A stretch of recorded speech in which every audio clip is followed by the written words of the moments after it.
बातमी नाशिकमधून। नाशिकमध्ये गोदावरीच्या पाणी पातळीत आणखी वाढ झाली आहे।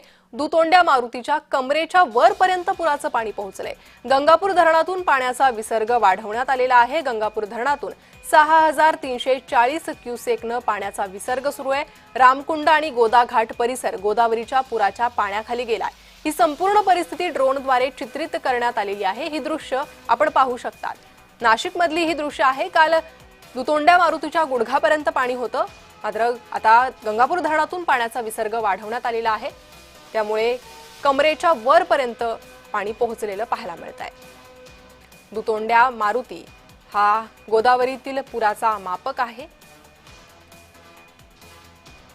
आणि याचा आढावा घेतलाय आमचे प्रतिनिधी किरण गोटूर यांनी। आज नाशिकच्या गंगापूर धरणातून पाण्याचा विसर्ग केल्यामुळे गोदावरी नदीची पाणी पातळी वाढलेली आहे।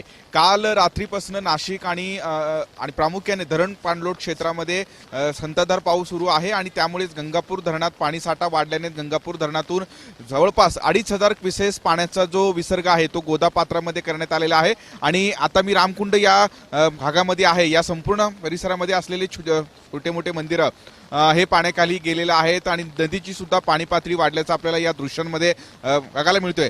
पाऊस जर वाढल्या टप्प्याटप्प्याने विसर्ग वाढवण्यात येईल अशा पद्धतीची माहिती प्रशासनाच्या वतीने देण्यात आलेली आहे। मागच्या काही दिवसांपासून नाशिक आणि जिल्ह्यामध्ये पावसाने हे विश्रांती घेतलेली होती, पण काल रात्रीपासून संततधार पाऊस हे नाशिकमध्ये होतोय आणि प्रामुख्याने धरण पाणलोट क्षेत्रात सुद्धा पाऊस होत असल्याने गंगापूर धरणासह जे जिल्ह्यातील वेगवेगळे धरण आहेत या धरणातून पाण्याचा विसर्ग आता केला जातोय आणि गोदावरी आणि दारणा या दोन्ही नद्यांमध्ये पाण्याचा विसर्ग होतोय आणि म्हणूनच गोदावरी आणि दारणा या दोन्ही नदीकाठी राहणाऱ्या लोकांना सतर्कतेचे आदेश दिलेले आहेत। गोदावरी आणि दारणा या दोन्ही या नद्यांची पाणी पातळी वाढलेली आहे। मी रामकुंड भागामध्ये आहे। आपण बघू शकतो की अनेक छोटे मोठे मंदिरं सुद्धा हे पाण्याखाली गेलेलं आहे।